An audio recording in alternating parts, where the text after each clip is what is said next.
I will stick with my pseudonym name specifically because it has a lot of resonance for me. Because if you go into the city and you find amongst my creative and artistic colleagues and activists themselves, they'll find me with that name. And when I started to pick up the arms of the pen to write in words and to express myself, then I began to look for a name that will be very much controversial. And I like the way I started with this name, because I started by the time before the Nigerian churches and Zimbabwean churches begin to do the self-ordainance of prophets. This was in 2003. So I called myself Prophet JD. So when I started in Windybro Theatre to introduce myself, and I said to them, my name is Prophet JD. I'm the following page in the chapters of Books of Heroes. I feature in page number 10 as they tell you, but where I really speak, it's page number 7, the Book of Perfection. That's a poem. I am the former chairperson of Operation Dudula. I took up Operation Dudula in Orange Grove so you'll remember me as Prophet JD. I took up the reins of participating in Operation Dudula as a civic movement last year, January, when I returned into Orange Grove. Part of it being able to be part of the community and not be lost in the social fabric. To find some point of activity that will put me in the front. And one of the things that I believed in it, I believed in the problem of an influx, the deterioration. My concern was the deterioration of infrastructure within our community, because I have an experience with Orange Group as we began, but it was not the point of that I'm alienating people because of their ethnicity and background. But it is actually about the point of that, how do you challenge the arrogance of your guest in the country, whereby as well your sisters are being turned into prostitutes. There's a human trafficking that is happening, the drug trafficking is going on, and here me as a black person particularly, I'm talking around what I called lived experiences. And not to the point of saying that this is not okay. Zimbabwe, Malawian, and Mozambicans, prior to apartheid, we've lived side by side with them. But as the economical landscape changes, we began to see a sense of attitude and arrogance that basically is developing, and whereby people as well, they become oblivious in a sense of that. They say one day we will take over this country. That is a very unoffensive statement that happens, but I'm making this introduction in terms of that now you stand alone here and you wonder, because I remember even when I wrote the article to Helen Suzman and commented around the leadership of the former President Thabo Mbeki, President Nelson Mandela, and President Jacob Zuma, and I said, in 2003, coming from Bophuthatswana, I had to question something about the reality of this country. That when we were fighting, when we were even overthrowing Bophuthatswana, we believed that now we are getting our hands on South Africa in itself, and also the democracy is going to describe us moving forward. But at the end of the day, I was left with a question when, especially the arrogance of our fellow Nigerians became very abrupt on the street of South Africa. And then we were admiring how they are, how they speak, how they dress, because we've never traveled. But that actually was making us more inferior and intimidating us. And the question I asked, I was saying to my former president that, could you please whisper in my ear and tell me, where is my country? Where is my country? But I want to leave the introduction there because it's not a presentation. So I've been living now through the past, and I think post 2010, I've been living around trying to answer this question to myself. that where is my country? Am I not doing enough to basically claim my position and indicate the role and perspective? And I mean, in the union, I've represented my fellow Zimbabweans as workers, whereby they were exploited by my fellow citizen, a white person, as a company owner. I fought for their rights. And I'm proud to say even the people that I fought for their rights, two of them, the wife has opened a school, an early development school. Secondly, Caleb Ngoinya has also opened his own plumbing company. And there's a number of Malawians who actually have adopted under my former, when I was still with my wife, whereby this guy has said, I believe in your skills, and if ever we can find collaboration as fellow South Africans and Malawians, we will be able to do more around farming projects. And I've seen the evidence of that. But what we lack is cohesion. I'll give thanks. Sure. So that's more than an introduction. So maybe just following, I mean, I'm trying to think where to start. So if I could just tell you a little bit about who I am and where I come from. So my ancestors arrived in South Africa in 1655, was the first ancestor who arrived in South Africa. Her name was Maria van Angola. And she was a black Angolan woman who was caught in a slave ship and brought down, and she was sold into slavery to Jan van Riebeck. And then what happened was there was another man in 1658. Sorry, I've got the years wrong. It's 10 years later. Sorry, 1668. Anyway, it's around that time. He came from the Netherlands. His name was Oda Steyn, and he raped the daughter of this Maria van Angola. And then that's my great-grandfather 10 generations up.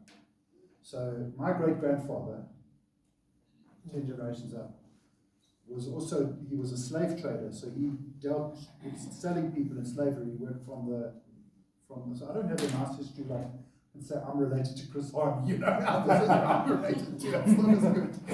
No, it's fine. My ancestors are a little bit more Dutch than yours.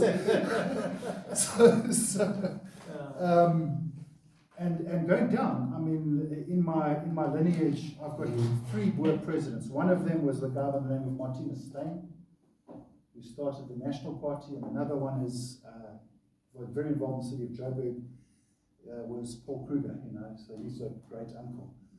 But and so now I come into the social, and of course during apartheid, I'm a white man. That's my social location, So when I come into this conversation now, I want to identify myself and position myself into that conversation so that you can see that my social location will often, we know what whiteness has done in South Africa, we know what it's done to these conversations, and we know the judgmentalism that comes with being white as well into this conversation. So so I call myself a social worker, a pastor, and an activist.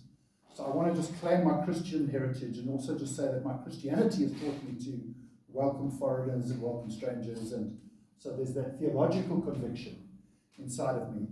And then maybe Prophet, I don't know if you want to tell about our first meeting. Yeah, let me tell about it. But you always tell about it. Okay, let's try. So now this is a very beautiful meeting. It's absolutely it's full of flowers and butterflies. We were protesting, as a branch in Orange Grove of Operation Dudula outside one of the buildings. But obviously as well misled by this young chap called Nico Dumagude. Saying that there's an eviction, and he's just using the Operation Dudula to achieve his own means ends. And later on, we finished with the demonstration, but me being basically a great researcher, as a poet, you always want to pick up things within the society, and you will talk about it later, but you'll never say that I see what you're doing, I see what you're doing. You pick up those kind of things.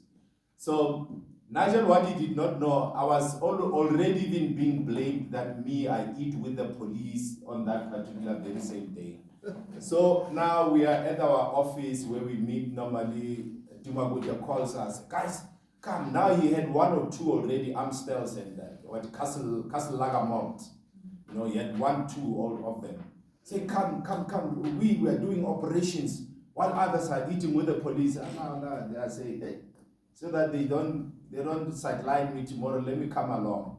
Now when I arrive, Nico has kicked, a brass stand where there's a Zimbabwean pregnant woman, doing a meal on it, the maize, corns.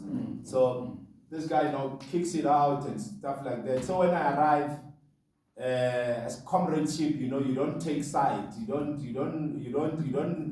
neglect your comrade even though you're wrong. You're gonna reprimand him on the side. So I tried to think that Nigel will see when I pick up this thing, what is it? The corn.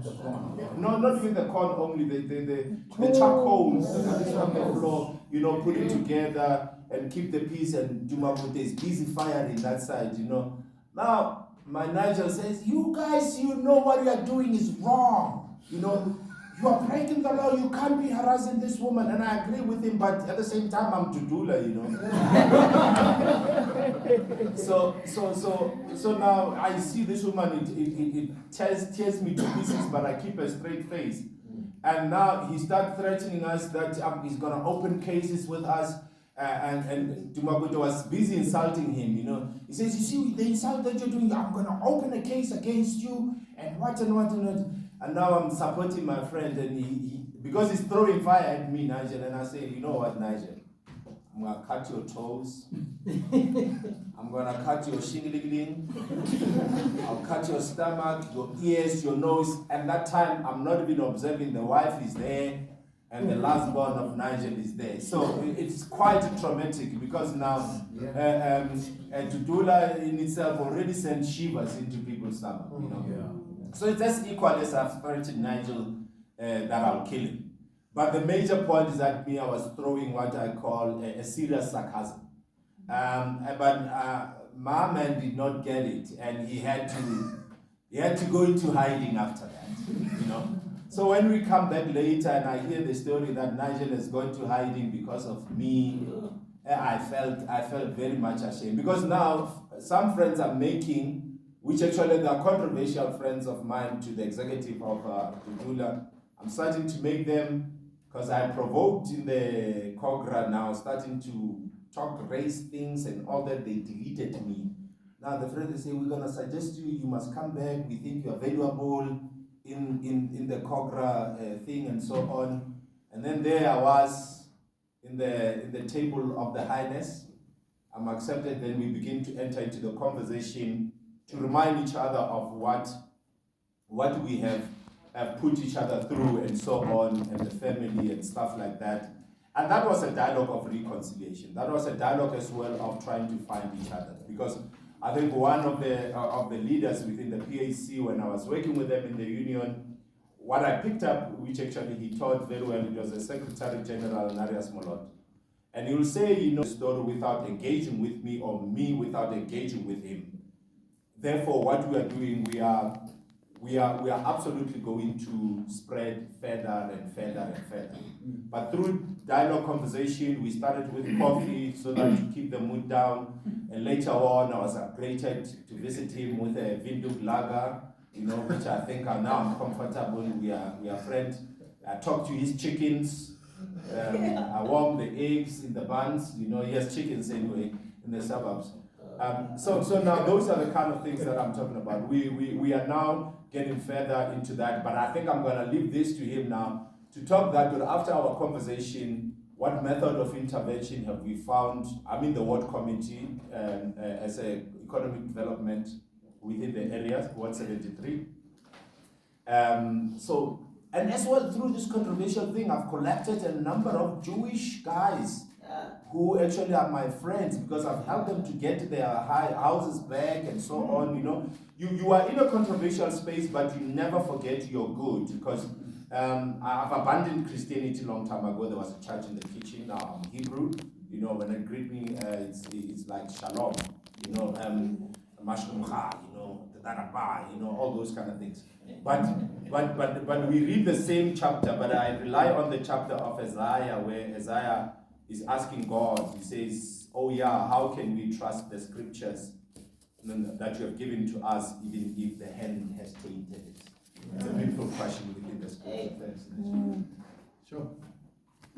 So, I mean, it's So very you get now on the point of